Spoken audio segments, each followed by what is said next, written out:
রাজীব কুমারকে শোকজ করা হয়েছে। এই মুহূর্তের অত্যন্ত গুরুত্বপূর্ণ খবর আপনাদেরকে জানাবো যে রাজ্য পুলিশের ডিজিপি রাজীব কুমারকে শোকজ করা হয়েছে এবং ডিসি মনীশ কুমার তার বিরুদ্ধে বিভাগীয় তদন্ত 4 আইপিএস কে নিয়ে বিশেষ টিম গঠন। এবং এই মুহূর্তের অত্যন্ত গুরুত্বপূর্ণ খবরের দিকে আমরা নজর রেখেছি। রাজ্য পুলিশের ডিজি রাজীব কুমারকে শোকজ করা হয়েছে। সোমরাজ, কি জানতে পারছি আমরা?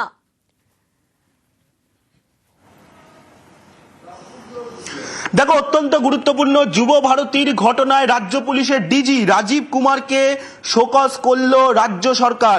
এই মুহূর্তে যে তথ্য রাজ্যের তরফে দেওয়া হয়েছে সেখানে বলা হচ্ছে রাজীব কুমারকে শোকজ করা হলো রাজ্য সরকারের তরফে। রাজীব কুমার, যিনি রাজ্য পুলিশের ডিজি, তাকে বলা হয়েছে 24 ঘন্টার মধ্যে শোকজের উত্তর দিতে হবে যে কিভাবে যুব ভারতীতে এই ধরনের মিসম্যানেজমেন্ট ঘটলো এবং স্টেডিয়ামে সিকিউরিটির অর্থাৎ নিরাপত্তার খামতি হলো। পাশাপাশি কেন একটি বেসরকারি সংস্থা তারা সুষ্ঠুভাবে এই দায়িত্ব পরিচালনা করতে পারলো না, তার জন্য রাজ্য পুলিশের ডিজিকে জবাব দিতে হবে আগামী 24 ঘন্টার মধ্যে। রাজ্য সরকারের তরফে একটা চূড়ান্ত শাস্তিমূলক পদক্ষেপ এই মুহূর্তে নেওয়া হয়েছে, যেখানে বলা হচ্ছে, যেটা তোমাকে জানিয়ে রাখি, এই মুহূর্তে রাজ্যের তরফেই জানানো হয়েছে যে রাজ্য পুলিশের ডিজি রাজীব কুমারকে শোকজ করা হয়েছে, 24 ঘন্টার মধ্যে উত্তর দিতে হবে। পাশাপাশি বিধাননগরের সিপি মুকেশ কুমার, তাকেও শোকজ করা হয়েছে, 24 ঘন্টার মধ্যে তাকে উত্তর দিতে হবে। এবং তার যে ভূমিকা হওয়ার কথা ছিল বিধাননগর সিপি হিসাবে, সেখানে বলা হচ্ছে যে একাধিক মিসম্যানেজমেন্ট হয়েছে যুব ভারতী ক্রীড়াঙ্গনে মেসির প্রোগ্রামের দিন। এবং এটাও বলা হচ্ছে অনিশ সরকার, যিনি ডিসি বিধাননগর কমিশনারেটের, তার বিরুদ্ধে বিভাগীয় তদন্ত শুরু হয়েছে। তার কারণ রাজ্য সরকার মনে করছে যে তার, এবং শুধু তাই নয়, তিনি সাসপেন্ড থাকবেন, তদন্ত প্রক্রিয়া শেষ না হওয়া পর্যন্ত তিনি সাসপেন্ড থাকবেন। অনিশ সরকার ডিসিপি, তাকে আপাতত বলা হয়েছে যে তার বিরুদ্ধে বিভাগীয় তদন্ত হবে এবং তিনি আপাতত সাসপেন্ড থাকবেন তদন্ত প্রক্রিয়া শেষ না হওয়া পর্যন্ত। চতুর্থত, ক্রীড়া দপ্তরের সচিব রাজেশ কুমার সিংহ, তাকেও শোকজ করা হয়েছে এবং তাকে উত্তর দিতে হবে যে যুব ভারতী ক্রীড়াঙ্গনে এরকম একটি ঘটনা ঘটে গেল, কিন্তু তিনি কেন কোনো আগে থেকে তিনি কি পদক্ষেপ নিয়েছিলেন, তিনি তার যে পদক্ষেপ নেওয়ার দরকার ছিল সেই পদক্ষেপ নেননি। পাশাপাশি যেটা বলা হচ্ছে, যুব ভারতী ক্রীড়াঙ্গনে সিইও অর্থাৎ দেবকুমার নন্দন, তার সার্ভিস তুলে নেওয়া হলো, অর্থাৎ তিনি আর আপাতত যুব ভারতী ক্রীড়াঙ্গনের সিইও থাকলেন না। রাজ্য সরকারের তরফে এই নির্দেশ নেওয়া হয়েছে। ষষ্ঠত, একটা এসআইটি গঠন করা হলো, অর্থাৎ স্পেশাল ইনভেস্টিগেশন টিম, যেখানে রাখা হয়েছে রাজ্যের বর্তমান নিরাপত্তা অধিকর্তা পীযূষ পান্ডে, রাখা হয়েছে রাজ্য পুলিশের এডিজি আইন শৃঙ্খলা জাভেদ শামীম, রাখা হয়েছে এডিজি সাউথ বেঙ্গল সুপ্রতিম সরকার এবং রাখা হয়েছে মুরলীধর। এই 4 জন আইপিএস কে নিয়ে একটি স্পেশাল ইনভেস্টিগেশন টিম বা এসআইটি গঠন করা হলো এবং যারা গোটা ঘটনা তদন্ত করবেন। নজিরবিহীন পদক্ষেপ রাজ্য সরকারের তরফে নেওয়া হলো যুব ভারতীর ঘটনা নিয়ে। গত শনিবার যুব ভারতীর যে ঘটনা, এবং তারপর তুমি জানো মুখ্যমন্ত্রী মমতা বন্দ্যোপাধ্যায় 3 সদস্যের তদন্ত কমিটি গঠন করেছিলেন, যে তদন্ত কমিটিতে প্রাক্তন বিচারপতি অসীম কুমার রায় রয়েছেন এবং তার সঙ্গে রাজ্যের মুখ্য সচিব, স্বরাষ্ট্র সচিব রয়েছেন। এই নিয়ে মোট 3 বার তারা বৈঠকে বসেছেন এবং সেই বৈঠকের পর ইনকোয়ারি কমিটির রিপোর্টের ভিত্তিতে বলা হচ্ছে রাজ্য পুলিশের ডিজিকে শোকজ করার সিদ্ধান্ত নেওয়া হয়েছে, যেটা নজিরবিহীন পদক্ষেপ বলেই মনে করছে প্রশাসনিক মহল। 24 ঘন্টার মধ্যে উত্তর দিতে হবে। বিধাননগরের সিপিকেও শোকজ করা হয়েছে এবং অনিশ সরকার ডিসি, তার বিরুদ্ধে বিভাগীয় তদন্তে এবং তাকে সাসপেন্ড করার সিদ্ধান্ত নেওয়া হলো তদন্ত প্রক্রিয়া শেষ না হওয়া পর্যন্ত।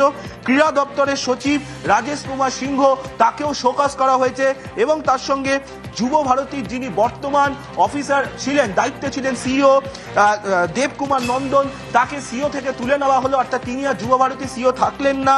এবং তার সঙ্গে রাজ্য সরকারের তরফে 4 জন অফিসারকে নিয়ে একটি এসআইটি গঠন করা হলো, যার প্রথমেই নাম রয়েছে রাজ্যের বর্তমান নিরাপত্তা অধিকর্তা পীযূষ পান্ডে, রয়েছে এডিজি আইন শৃঙ্খলা জাভেদ শামীম, রয়েছেন এডিজি সাউথ বেঙ্গল সুপ্রতিম সরকার এবং মুরলীধর। এই 4 আইপিএস কে নিয়ে স্পেশাল ইনভেস্টিগেশন টিম তৈরি করা হলো রাজ্য সরকারের তরফে, যারা যেমন এই নেগলিজেন্স অর্থাৎ ব্যর্থতাগুলি দেখবেন এবং তার পাশাপাশি যুব ভারতীর এই ঘটনার পিছনে কারা দায়ী সেটাও দেখবেন। অর্থাৎ রাজ্য পুলিশের ডিজির যে ভূমিকা, সেই ভূমিকা নিয়েও এই 4 সদস্যের এসআইটি খতিয়ে দেখবে, যা নজিরবিহীন সিদ্ধান্ত রাজ্য সরকারের তরফে যুব ভারতীর ঘটনা নিয়ে। একেবারেই সোমরাজ, নজিরবিহীন পদক্ষেপ রাজ্যের। গত শনিবার আমরা জানি 13ই ডিসেম্বর যুব ভারতীতে এসেছিলেন লিওনেল মেসি। তার গোট ইন্ডিয়া ট্যুর শুরু হয়েছিল কলকাতা দিয়েই। ফুটবল প্রেমী বাঙালির শহর সেই কলকাতাতেই মেসির অনুষ্ঠান ঘিরে যুব ভারতীতে দেখা গিয়েছিল চরম বিশৃঙ্খলা, এবং সেই ঘটনায় ডিজিকে শোকজ। আরও একবার আপনাদের জানাবো, নজিরবিহীন পদক্ষেপ রাজ্যের। ডিজিকে শোকজ করা হয়েছে। বিধাননগরের সিপি অনিশ সরকার, তাঁর বিরুদ্ধে বিভাগীয় তদন্ত শুরু। ক্রীড়া দপ্তরের সচিবকে শোকজ এবং 4 আইপিএস কে নিয়ে স্পেশাল টিম গঠন করা হয়েছে। সিটের এই টিমে কারা কারা থাকছেন, সোমরাজ প্রতিনিধি আমাদের সঙ্গে রয়েছেন। সোমরাজ,